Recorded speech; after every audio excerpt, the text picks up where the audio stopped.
So here we are, Farming Simulator 17. It's finally here, 25th of October. It's late in the day, but we are here. Sorry for the music, can't seem to turn that down, but it's not a problem. I'm going to very quickly go onto the mods. This is the main screen. So onto the mods folder first. Mods are here, we got them. For you PS4 players, console gamers, it was a worry. We didn't know if it was going to happen or not, but they are here. They did say they were hoping for 25 on day of release. They're about 13. But here are the options. Downloadable content. Downloads, updates, installed. The latest ones, best ones, most downloaded. Tractors, objects, trailers, tools, harvesters, maps, packages, and others. If you don't already own the game, get it. It's great. If you're already playing it, you'll have seen all this before. Just a quick rundown, but just to show what we finally got, which is fantastic. So there are a few options on here today. There are packs, the IT Runner pack, there's the New Holland Baler pack and the Fendt Harvester pack. But there are also various different tools and bits of equipment, telehandlers, balers, trailers, cultivators, ploughs, Stark Industries, which is quite cool. I do like that. Nice little touch. Various different headers, and there will be more coming our way, which is wonderful news. I think kind of makes everyone very, very happy. I have installed the Fendt Harvester pack with the headers because I just like Fendts and I do like the look of that. I mean, in all honesty, it does look a little bit like the Massey Fergusons have had a bit of reskin. I'm not too sure, but it does look a bit like that. That said, downloaded them, so I've got them anyway. I've only used 2% of my storage space. There'll be plenty of space for mods, which is great. Objects, there aren't any, and there are no maps at the moment. And other, of course. But that's what the mod hub's going to look like. Very handy bit of kit, actually. Do like it. So, back to the main menu. We're going to go onto the career mode. Quick run through of the main screen. I've already played for a little bit just to get my head around what's going on. I've set it on difficulty normal. Now, because I downloaded the premium edition and the season pass, there are a few vehicles that I could download as well.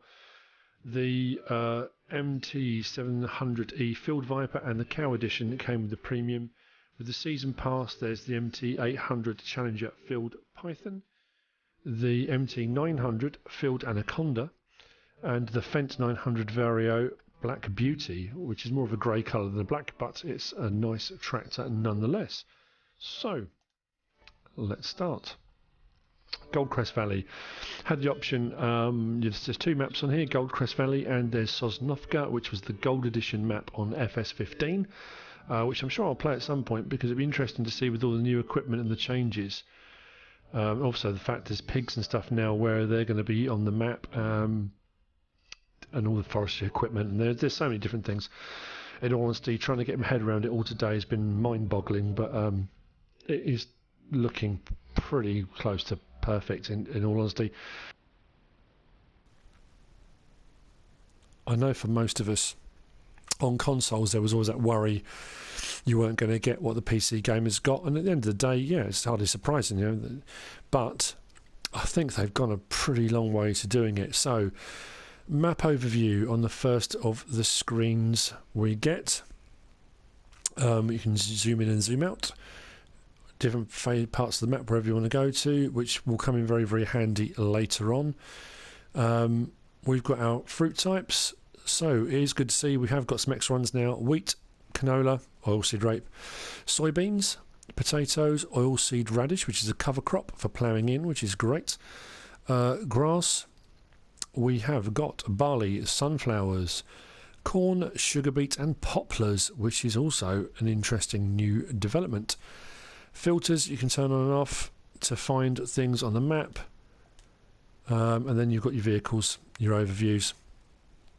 You can enter the vehicles or reset them from here, which is also incredibly handy.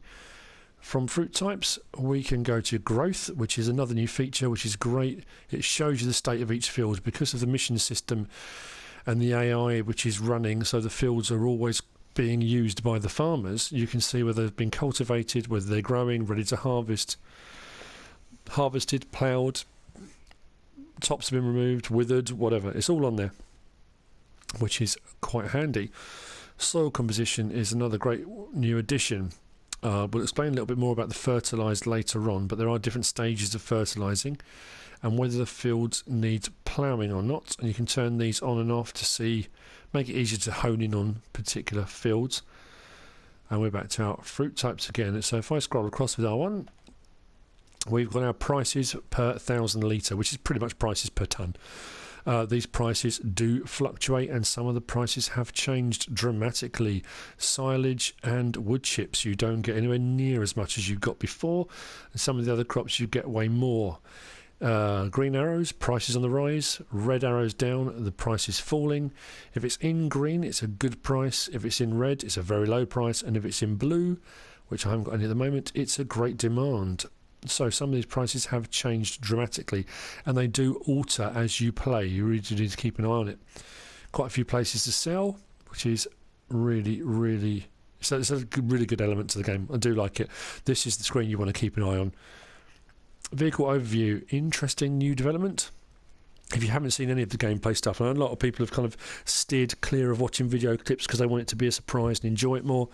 The older your vehicle, the more maintenance fees you pay, and the older your vehicle, the less you get for it when you sell it, which is very, very interesting. So now on the actual, when you're in a vehicle, it tells you how many hours that vehicle's got on it, pretty much like real life. So you'll get less for it the more hours that are on it. So yes, nice little development. Do like that. So it's going to make it interesting for buying and selling equipment. It tells you how many days you've owned them, or some of them you start with and they're already old when you get them. Anyway, next screen, finances. Same as on FS15. Nothing new there, just the layout really. Animals is a great one. On our left we have our sheep, middle pigs, and on our right our cows.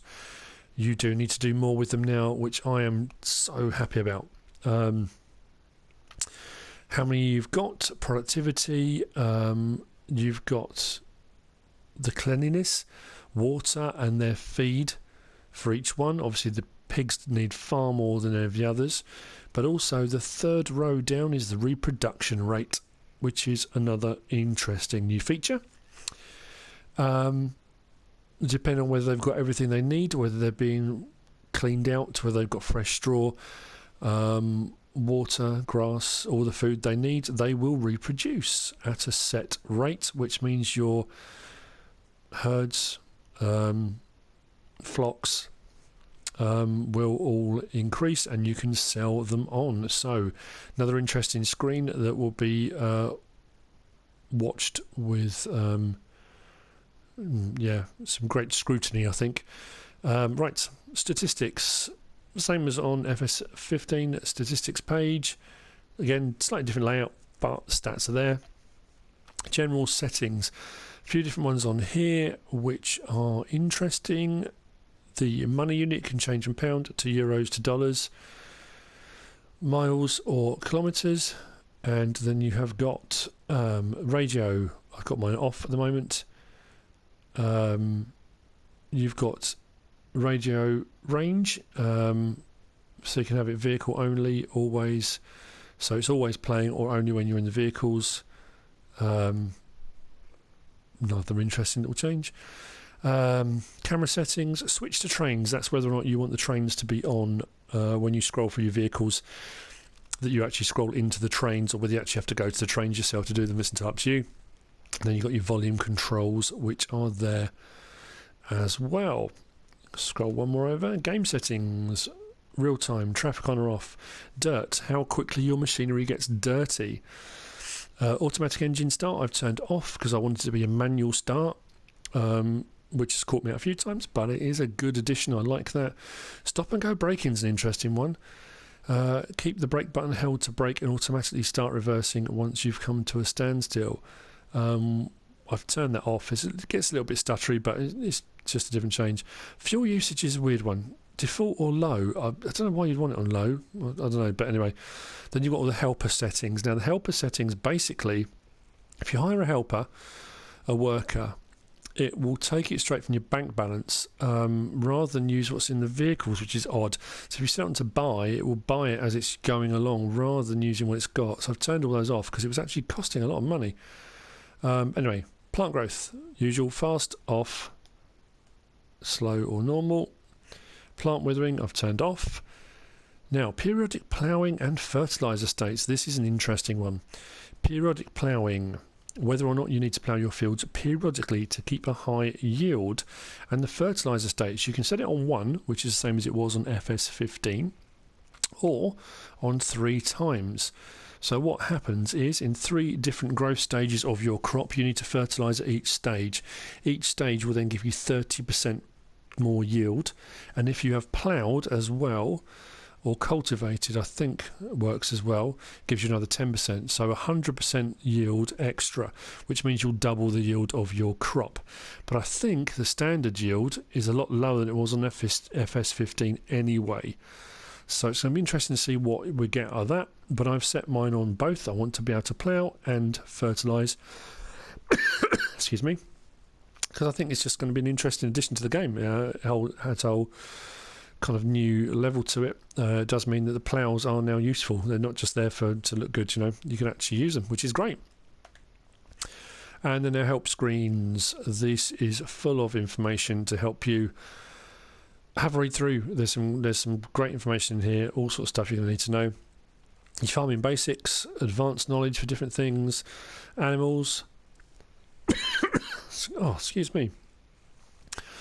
So all your animal husbandry needs, forestry, a few things there have changed, especially with the poplars, wood chips. There's all various new machinery as well now, which is fantastic. Production recap. So yeah, all different stuff, all very, very handy to have a read through at some point. How to make money, which if you've played the game before, you'll know there are some slight changes, but again, read through, have a look. It's quite intuitive, quite quick to pick up. The shop, buying your equipment, customizing your equipment, which is a nice new feature. There's a few different elements in there. Also, leasing or hiring of equipment, which is a great new feature. Do like that as well. And the stuff about equipment lifespan, the older you have it, the more maintenance you pay and the less you get for it. Miscellaneous, there's all sorts of stuff on here. Again, have another look through. I'm not going to go through every single one. You know, it's just basically to say that we are actually lucky. We've done all right. The whole console situation was a bit hit and miss, and you know, I for one was kind of hoping for so much, and it was that wait until it comes out and we'll see kind of thing. But it looks like pretty much everything that was promised is here, which is absolutely fantastic. It's going to be a lot of fun to play, and really, really can't wait. I have started a little bit of play. I have done a fair bit. I say a fair bit. I have done a few sort of contracting jobs for different farmers to get a bit of money, and I've done a little bit of work. You start off with 3 fields, 14, 15 and 12 right in the centre. So I've done a little bit of work on those 3 fields, but really that's it. Bit of driving around. The vehicle sounds are just so much better. All the machinery sounds, everything has just been improved. I mean, it is leaps forward. It's kind of the difference between going from an old TV to a HD TV. It's that all of a sudden it's clearer and brighter and everything seems better. It really, really is that good. So that's pretty much it for this very first episode, if you want to call it that. We'll probably go into the top tips and help kind of videos, because it's not a let's play, just a bit of a guide kind of thing, a quick whiz through, and it is a quick whiz through. But just to reiterate, it's here, FS17 at last. Can't wait to get playing it proper. Probably going to do a few multiplayer episodes with Moomin Seal, as I have done previously.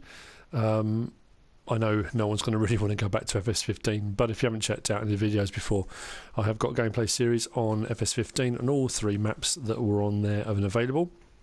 If you liked this episode, if it's been helpful, give us a like. If you don't subscribe yet, please do. There is going to be plenty of FS17 coming your way. We are on Facebook. Pictures are normally going up, screenshots regularly, and links to the YouTube clips. And if you've got a comment, please leave a comment. We would love to hear from you. Whatever you choose to do, thanks for watching.